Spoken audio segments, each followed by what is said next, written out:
Hey, good afternoon and good morning to some of you, and thank you for joining us today. My name's Troy Grable, your host of the Team Olympics Leadership Live series.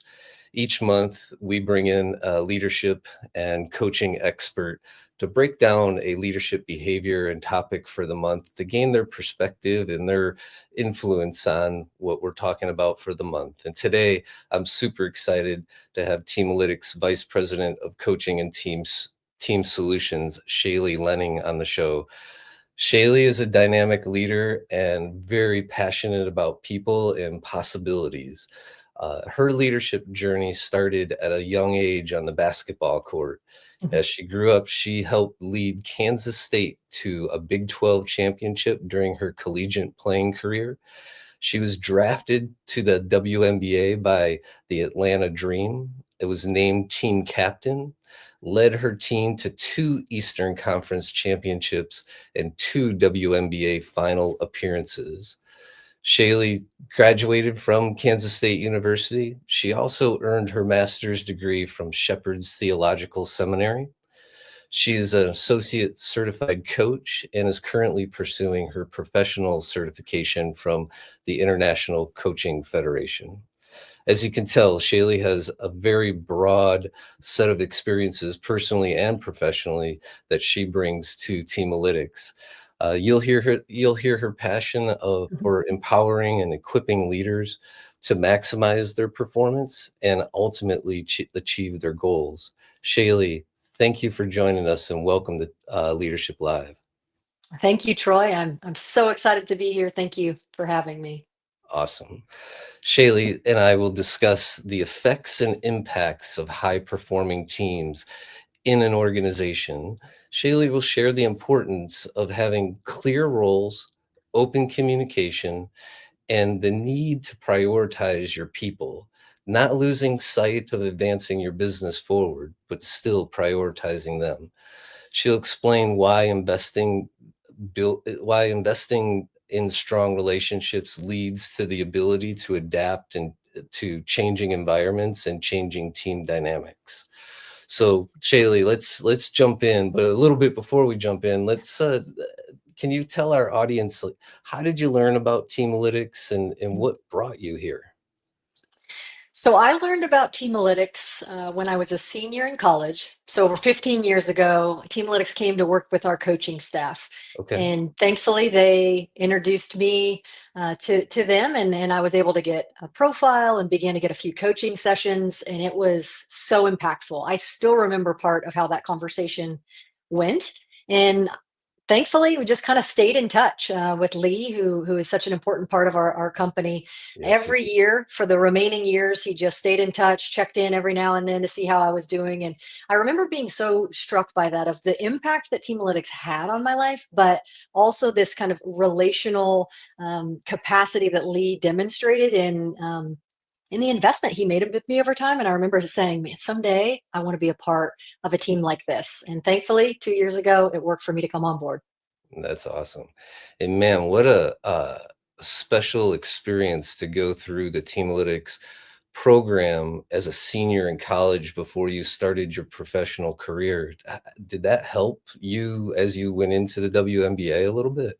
Oh, absolutely. It gave me sort of an actionable plan of things to already be prepared for, of how I can be an effective leader at that level. And I also went through the process while I was in the WNBA as well. And so I was receiving Oh, some coaching and getting feedback, and able to talk through some challenging situations that I was having as a rookie right. at playing at that level. And I actually became the starting point guard as a rookie. Wow. So was thrust into this role of leadership very early on. Thankfully, I had incredible coaching staff in college that really invested in me Yeah. and my growth as a leader. But to have Teamalytics on my side, kind of going into that, it really was kind of a yeah. It changed the course of my path, I think, as a leader, and made me more effective. Oh, that's awesome. And in that rookie year, was it that year that you were also named team captain? Yes. Yep. I So was by the end of that year, I was able to really, again, thankful to have really awesome teammates that yeah, respect was established early on. The expectation of who we wanted to be as a team. It did not matter how long you'd been in the league. It didn't matter if you were a rookie or you'd been in the league for a long time. We knew what our goals and expectations were, and it really helped me as a young player to flourish. yeah, that's awesome.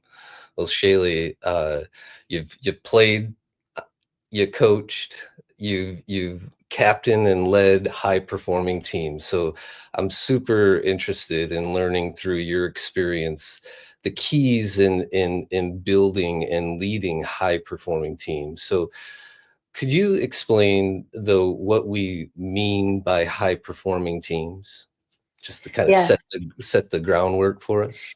Yeah, this is a topic that I'm really passionate about, from the experience that I've gotten to have in my past as well as present day of working with companies and organizations in this. And so, by high performing team, these are teams that are relationship focused and have the ability to drive results.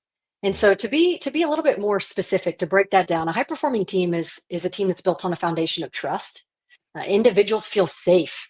They're safe to be vulnerable. They can speak openly. They're not free, or they're not worried about being reprimanded if they do. These are teams that engage in healthy conflict. They can embrace different perspectives. They're willing to challenge ideas without settling for artificial harmony. And so high performing teams, they prioritize accountability, holding themselves to a really high standard.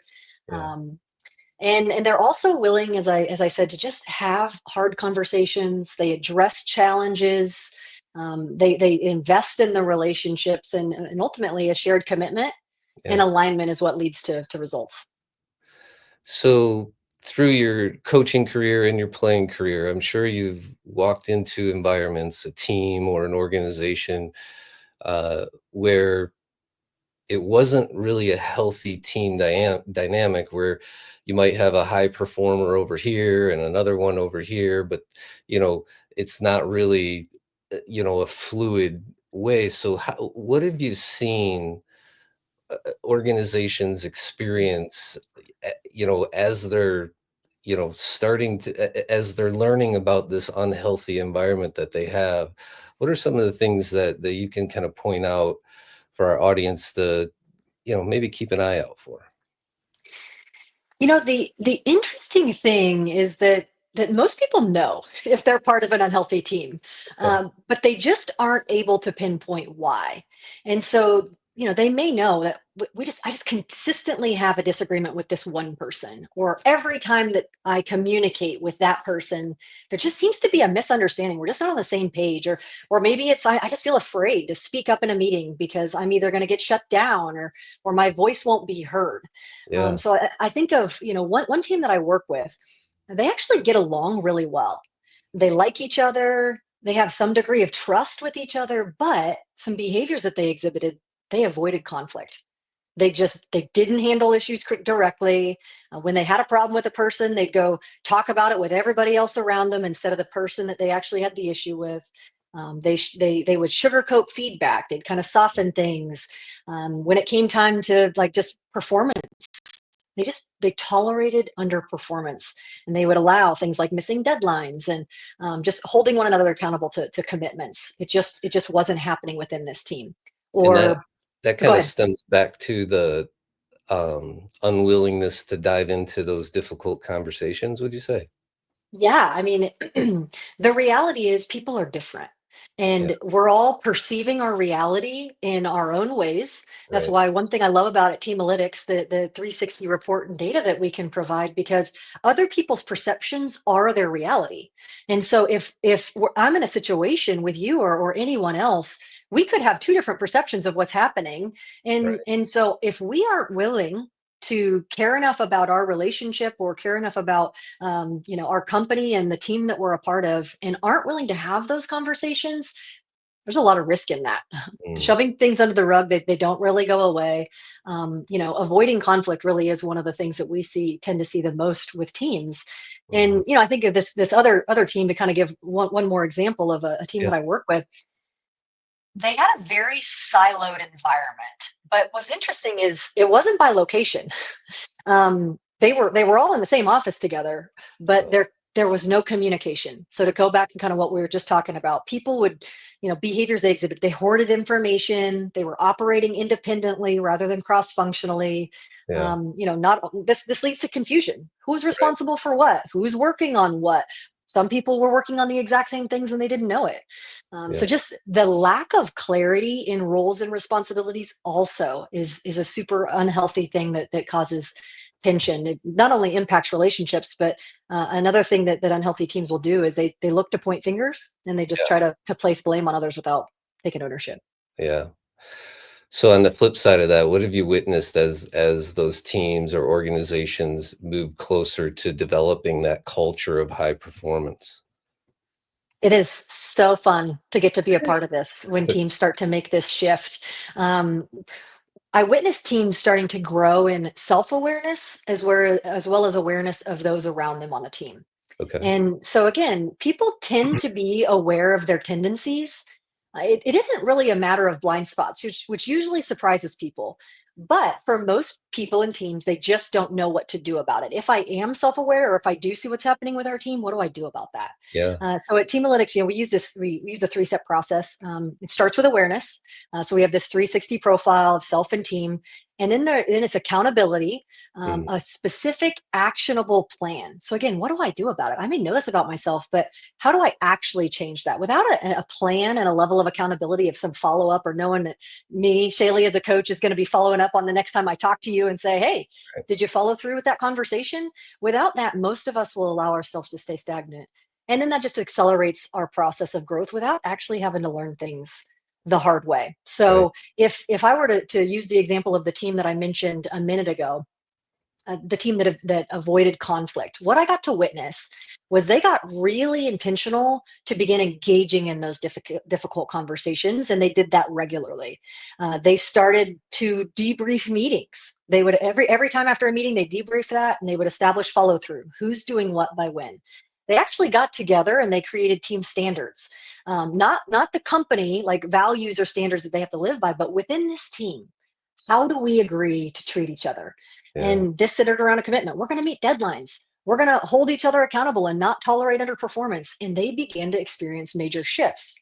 Mm, Or the other team that was siloed, I got to witness them. They started to slow down, take time to get to know each other, which ultimately was like an attempt to build trust. They yeah. started to have really detailed conversations on communication. Hey, what do you need from me? What type of updates? What type of information? What would be best for you individually and for us as the team?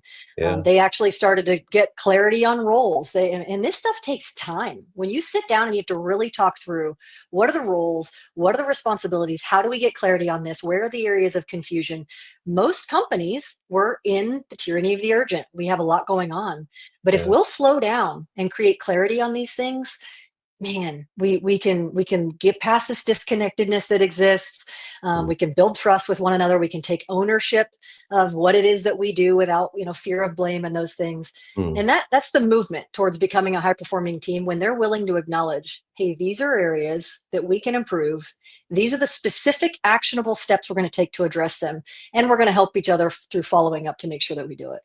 awesome. That's cool. So,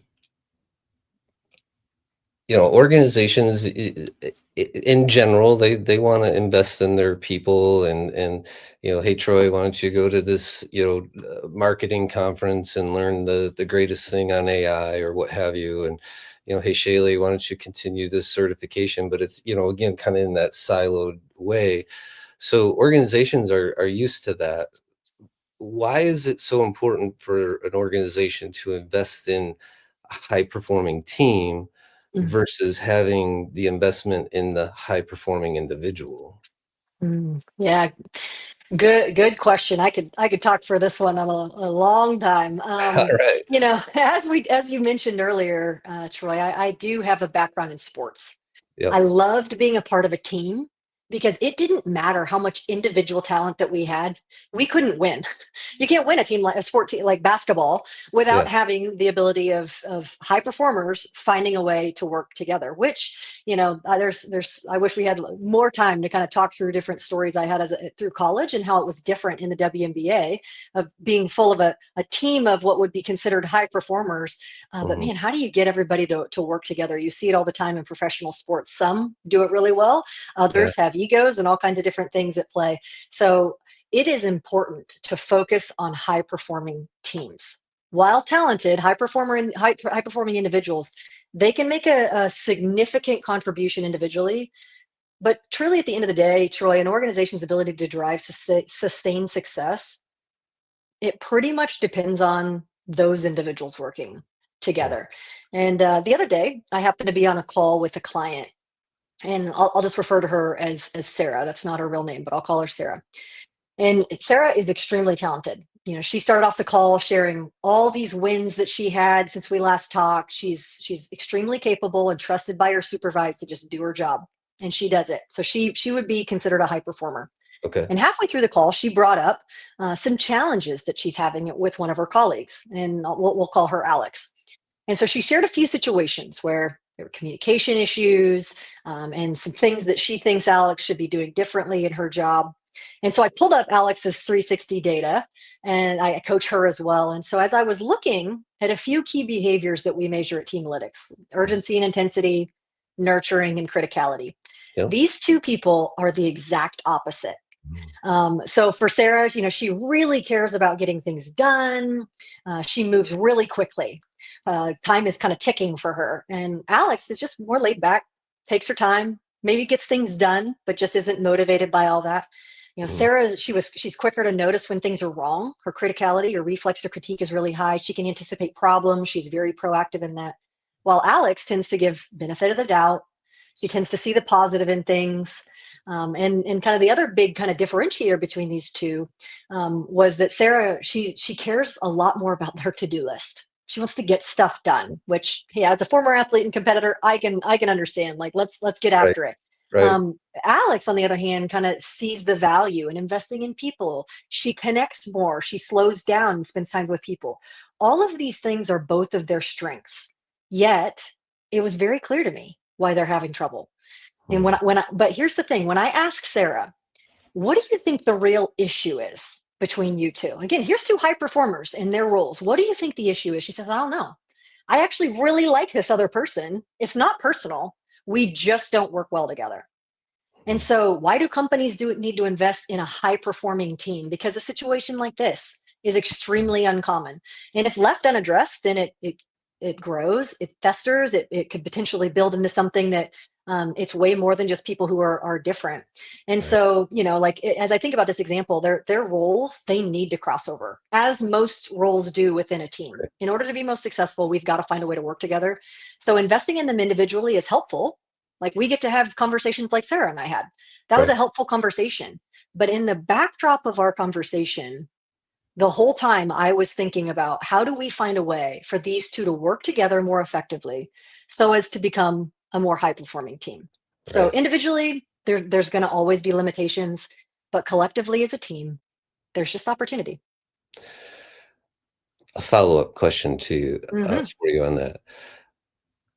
In your experience coaching, in this transition culturally, like, hey, we're going to focus on the team and not so much the individual. Have you found it tough for the high performing individual to, uh, I'll say, slow down or be patient enough for that change of those other people to come in, or have you sensed any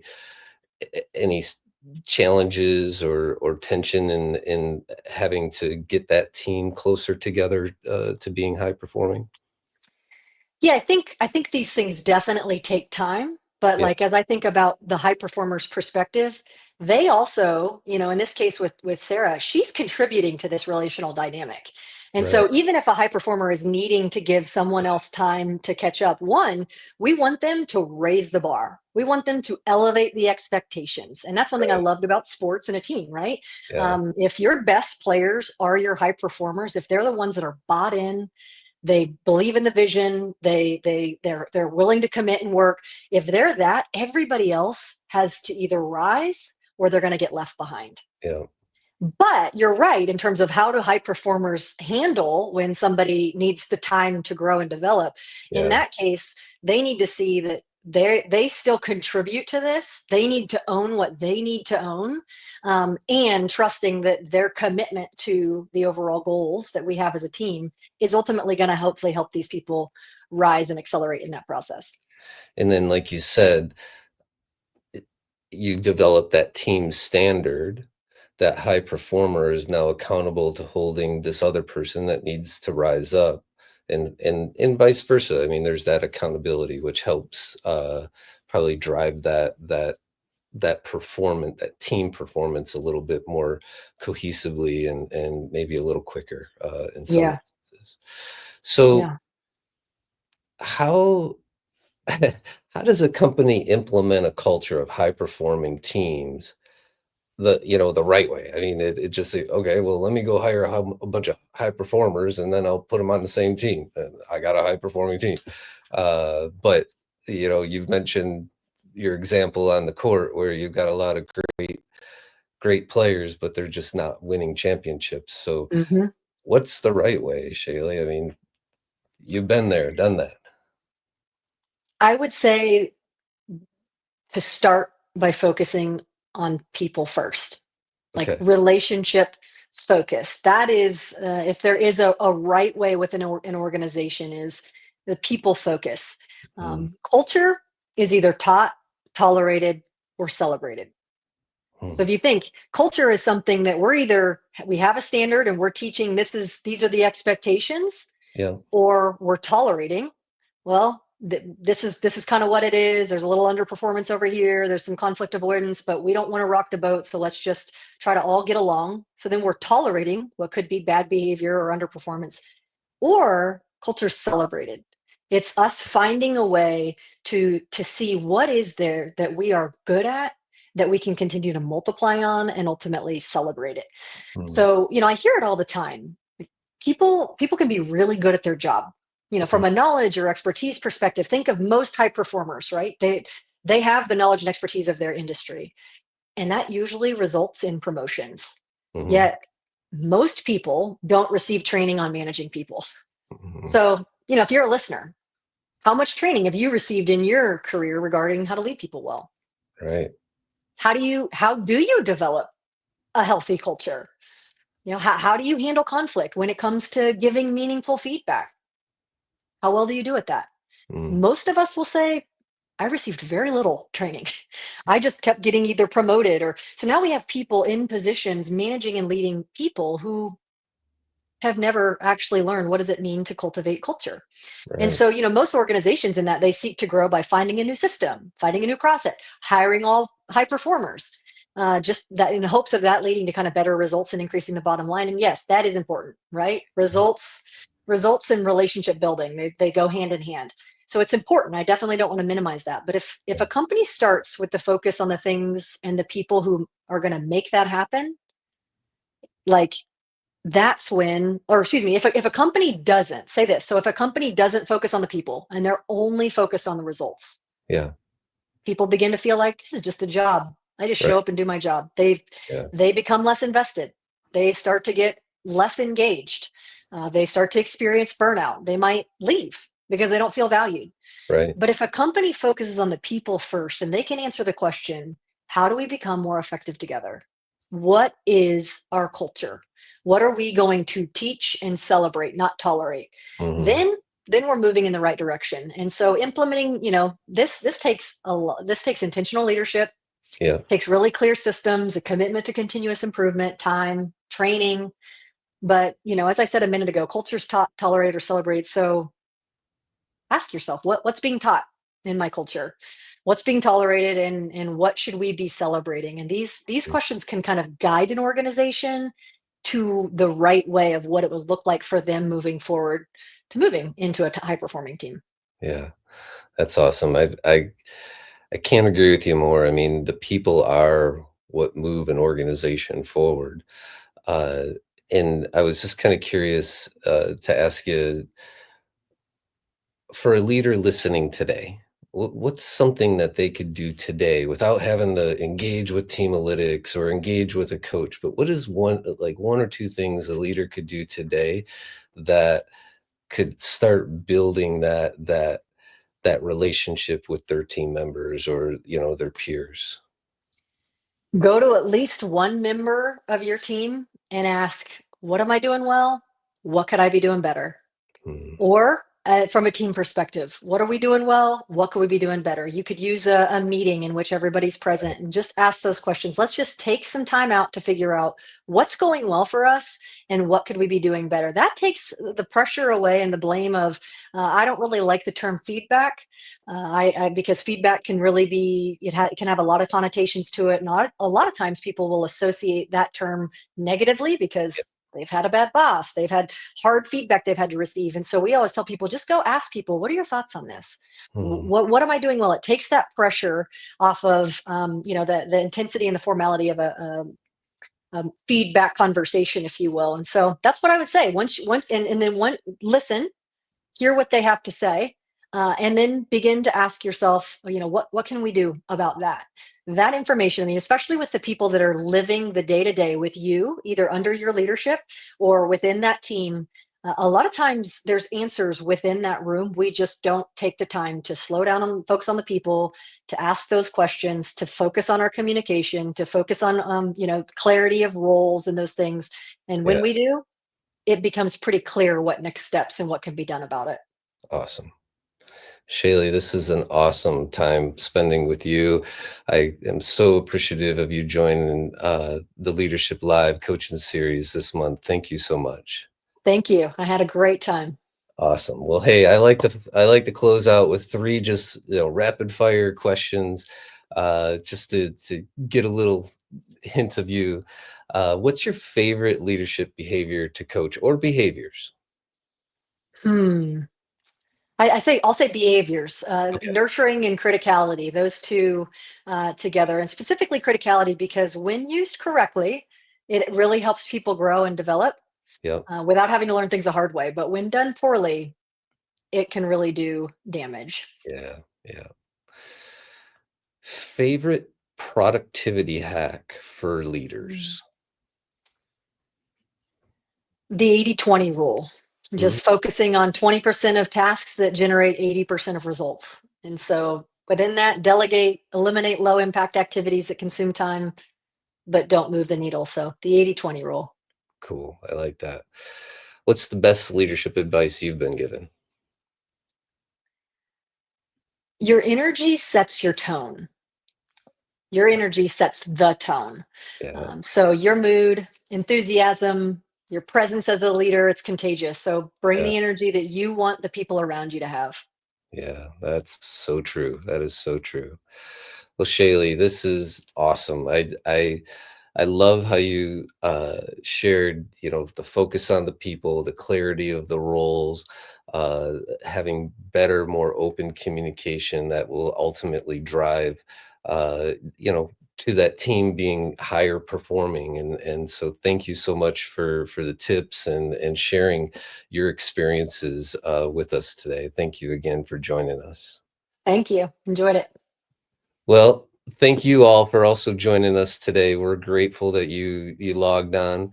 Hey, we'll be here next month. I got the Teamalytics mad scientist, Dr. Chris White, joining us. And Chris and I are going to actually dive into behavioral analytics and Mm. how and why organizations should leverage this data. So join us next month. April 24th is when we're scheduled to jump on. Stay tuned for more information. Again, Shaylee, thank you and have a great weekend. Thank you. You too. Bye, everyone.